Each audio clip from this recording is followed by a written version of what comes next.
ఆరోగ్యాభిలాషులందరికీ నా హృదయపూర్వక నమస్కారములు. పుల్కాలు తింటే మంచిదని నేను ఎప్పుడూ చెప్తుంటాను. అన్నం మానేసి అంటే బియ్యంతో వండిన అన్నమైనా, తెల్లటి బియ్యం అన్నమైనా, ముడి బియ్యం అన్నమైనా, లేకపోతే గోధుమ అన్నమైనా, కొర్ర అన్నమైనా, రాగులు సజ్జలు అన్నాలు కూడా వద్దు, వాటి బదుల్లో పుల్కాలు తింటే మంచిదని చెప్తూ ఉంటాను. అన్నముగా తిన్నప్పుడు కార్బోహైడ్రేట్స్ ఎక్కువ వెళతాయి, ఎందుకంటే అన్నం ఎక్కువ మొత్తంలో తినేస్తాం. పుల్కాలుగా తీసుకున్నప్పుడు కార్బోహైడ్రేట్స్ చాలా తగ్గిపోతాయి, కొద్ది మోతాదులో వెళతాయి.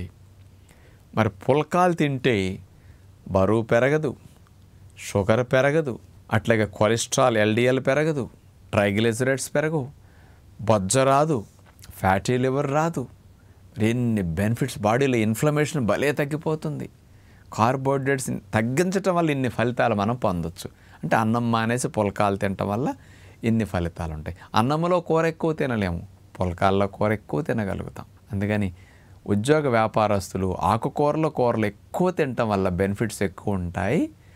అన్నం మానేసి పుల్కాలు తినటం వల్ల మంచి లాభాలు పొందొచ్చు. ఈ పుల్కా పిండిలో కూడా కార్బోహైడ్రేట్స్ ఉంటాయి కదా, మరి వాటిని కూడా ఇంకా తగ్గించడానికి ఒక సొల్యూషన్ లేకపోలేదు, ఉంది. అచ్చంగా గోధుమ పిండి పుల్కాల బదులుగా మీరు మల్టీగ్రెయిన్ పిండి పుల్కాలు కనుక చేసుకుంటే కార్బోహైడ్రేట్స్ ఇంకా తగ్గుతాయి. అది ఎలాగో తెలుసా? మల్టీగ్రెయిన్ పిండి అంటే అచ్చంగా గోధుమ పిండి అనుకోండి, గోధుమల్లో కార్బోహైడ్రేట్స్ ఎక్కువ. మరి పాలిష్ పట్టిన గోధుమ పిండి లేకపోతే మైదా పిండి మార్కెట్లో ఎక్కువ మంది వాడుతూ ఉంటారు. వాటితో పుల్కాలు మంచిది కాదు. మరి మల్టీగ్రెయిన్ పిండి పట్టించుకున్నప్పుడు కార్బోహైడ్రేట్స్ తగ్గుతాయి. నెక్స్ట్, ఆ పుల్కాలు తయారు చేసుకునేటప్పుడు ఏం కలిపితే కార్బోహైడ్రేట్స్ ఇంకా తగ్గుతాయో ఇప్పుడు నేను చెప్పబోతున్నాను. 2 విషయాల మీద అవగాహన.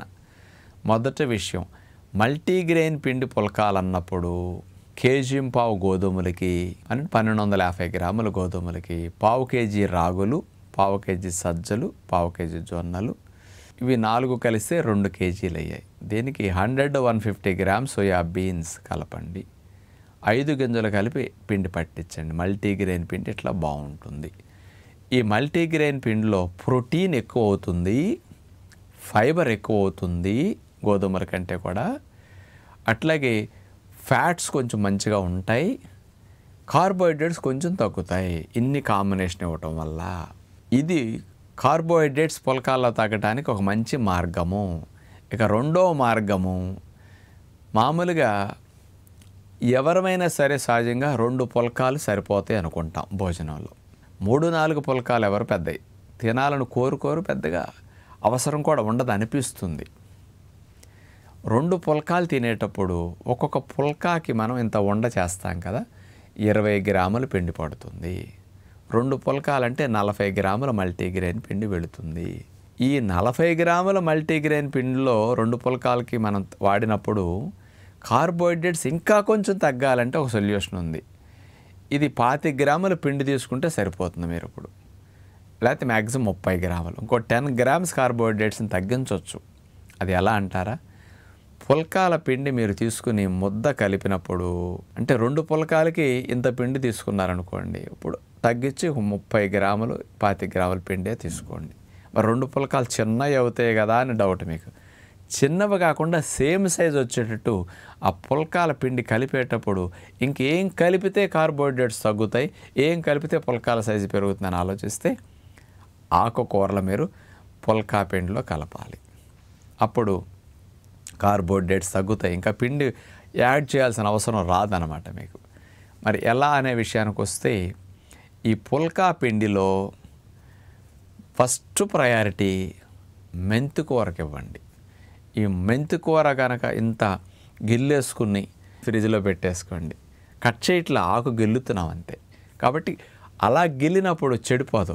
కట్ చేసేసి కనుక ఆకుకూరలు పెడితే ఫ్రిడ్జ్లో అయినా చెడిపోతాయి. అది మంచిది అలవాటు కాదు.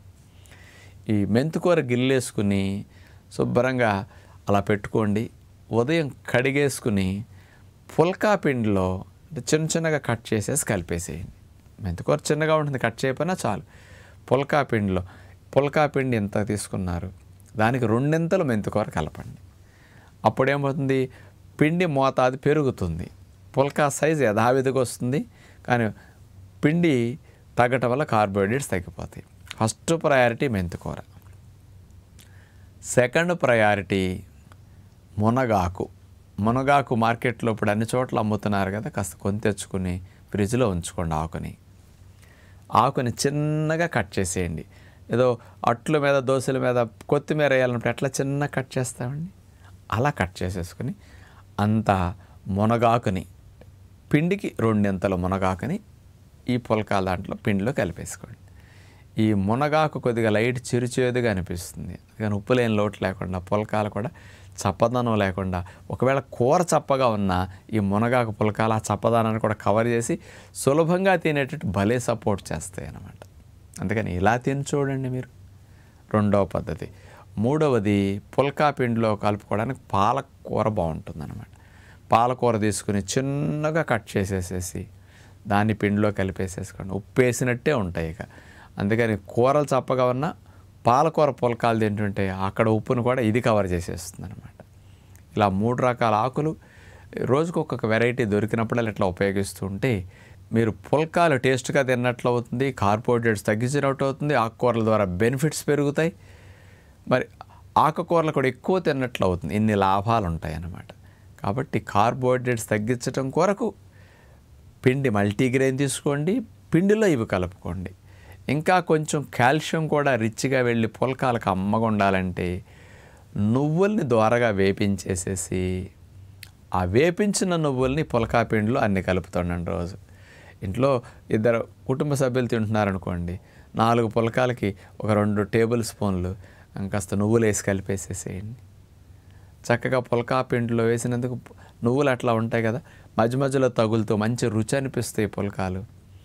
కానీ మీకు కాల్షియం కూడా వెళ్ళిపోతుంది, పుల్కాలు సాఫ్ట్గా బాగుంటాయి కూడా. అందుకని ఇట్లా కూడా ఆ పుల్కాల్లో కలుపుకోవటం మంచిది. దాని ద్వారా కూడా కొంచెం పిండి మోతాదు, ఇవి 2 కలుపుతారంటే 2 స్పూన్లు, అక్కడ కొంచెం మోతాదు ఇంకా తగ్గుతుంది అనమాట. ఇలా చేస్తే మీకు పుల్కాల ద్వారా బెనిఫిట్స్ ఎక్కువ వస్తాయి. మల్టీగ్రెయిన్ పిండి పుల్కాల బదులుగా జొన్న రొట్టి, రాగి రొట్టి, సజ్జ రొట్టి ఇట్లాంటి రొట్టెలు కూడా కొంతమంది సాంప్రదాయంగా అలవాటు ఉండి చేసుకుంటూ ఉంటారు.